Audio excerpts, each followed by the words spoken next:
The president is looking to prevent a big upset in the Georgia election, which takes place today, by the way. Here's the president's tweet. Democrat Jon Ossoff, he's the candidate, would be a disaster in Congress. Very weak on crime and illegal immigration, bad for jobs, and wants higher taxes. Say no. Here now is Newt Gingrich, former House Speaker and the man who held that 6th congressional district seat in Georgia. Newt, this seems to me to be a referendum on the performance of the Republican Party. I don't think much to the performance of the Republican Party thus far. What say you? Well, I say, first of all, it's a choice between a liberal Democrat who doesn't even live in the district, who's raised about $12 million nationally, who is supported by left-wing Hollywood celebrities and even by New York Magazine, which put him on its cover.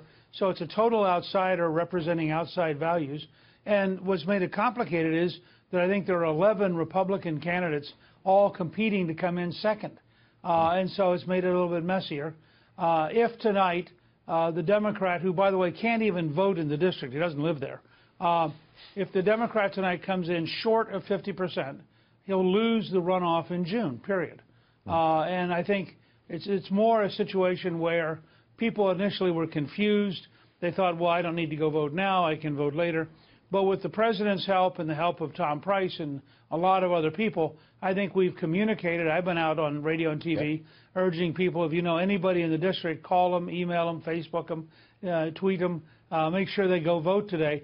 If all the Republicans vote today, the Democrat will not get a majority, and he will lose the runoff. But what was it, 20 years ago, when you were the Speaker of the House, you corralled the Republican Party and you got stuff done. Fast forward to today, we've got a Republican Party which runs the House and the Senate, but which can't get anything done.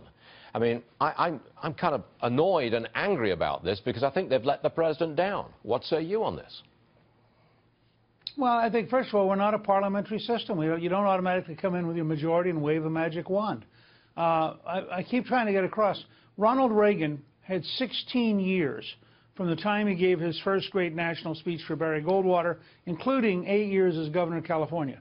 I had 16 years to build a majority from the time I got elected until we finally won. So we'd had a long time to build the contract with America, to build a team, to know what we're doing. Donald Trump has had 15 months.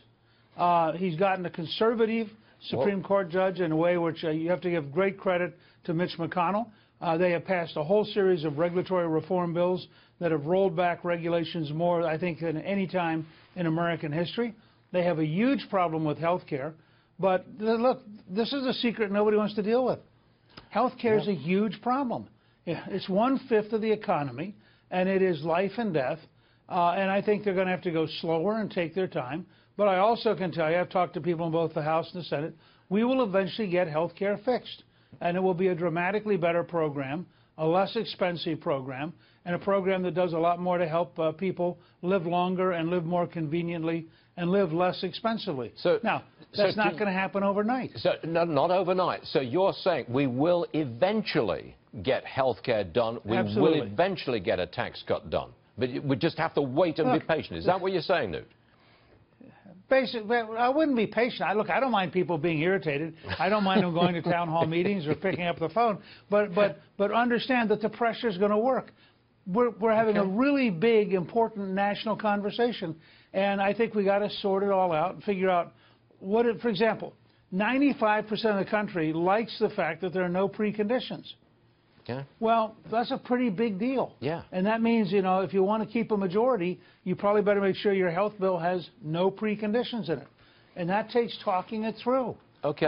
Please tell the Freedom Caucus. But I think, by the way, and the moderates, look, it took me, with all the advantages I had, it took me 18 months to get welfare reform through the House and Senate and signed into law. 18 months, and that was a bill that had 92% approval. Amazing. I don't know how you did it, Newt, but you did it. It's a complicated process. Bring him back. Yes. Newt Gingrich, thanks for joining us, sir. We'll have you back on the show real soon. Thank you, sir.